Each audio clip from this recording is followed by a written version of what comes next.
Washington Journal continues. Congressman Tom Breed is a Republican from New York, a member of the House Ways and Means Committee, joining us in the wake of President Trump's announcement last week of upcoming 25% tariffs on steel imports, 10% tariffs on aluminum imports.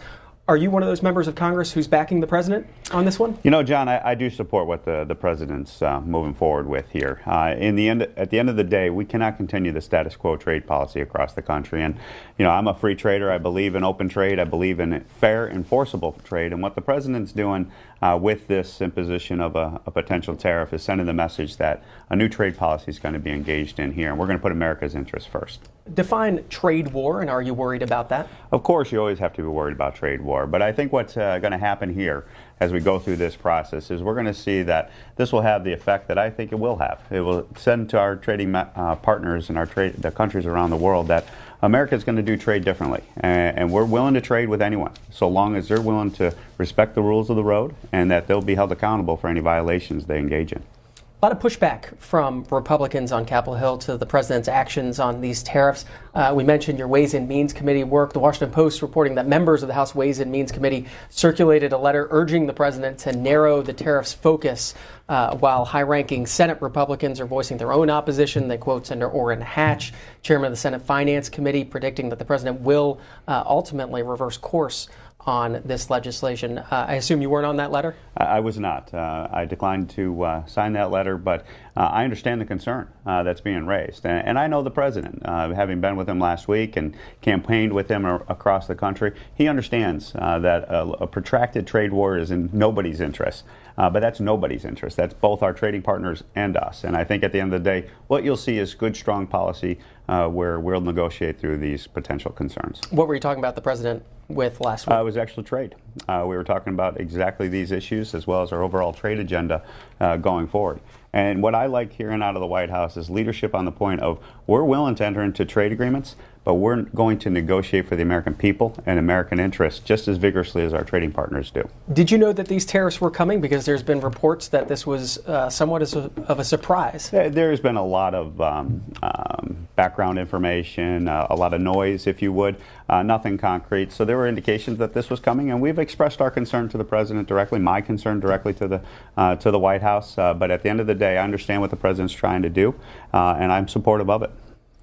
Blanket tariffs here, that there won't be exceptions for individual countries.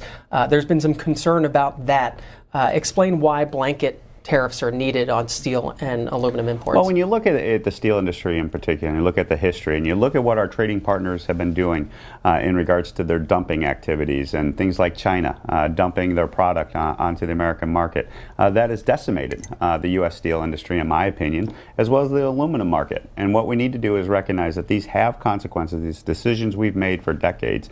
And going forward, we're just putting a marker out through the administration saying we have to negotiate this face to face in a vigorous way, and these negotiations are going to be different than anything that's been done before. So what needs to be met in those negotiations for these tariffs to be lifted? Yeah, I think what you see out of the president is exactly one of the areas that needs to be addressed. As they're negotiating NAFTA, a lot of folks have been hurt by NAFTA, but overall, I think NAFTA has been good in the regards to opening up markets to our allies of Canada and Mexico. But we can do better. We need to modernize that agreement. We need to make those provisions enforceable. And this tariff discussion is leading, I think, to an impact on those negotiations. And at the end of the day, they will be positive impacts at when those negotiations are concluded.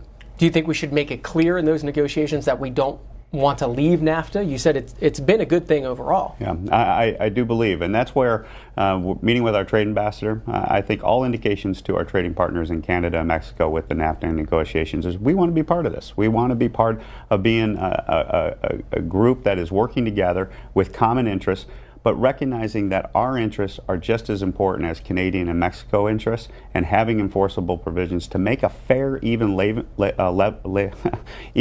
playing field for all of us is the critical piece that I think has been missed with the lack of negotiating NAFTA over the last few decades. So what do you make of the statements of the president threatening to pull out of NAFTA if he can't get the terms of the negotiations that he wants? He's doing exactly what attracted me to support him as one of the first 8 in Congress to support the president, is he's disrupting.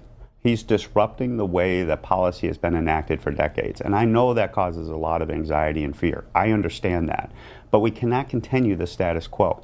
What we need is what we're seeing here, is a disruptive force coming into these negotiations and saying, we need to do business a little bit differently because the status quo is not sustainable for the American people.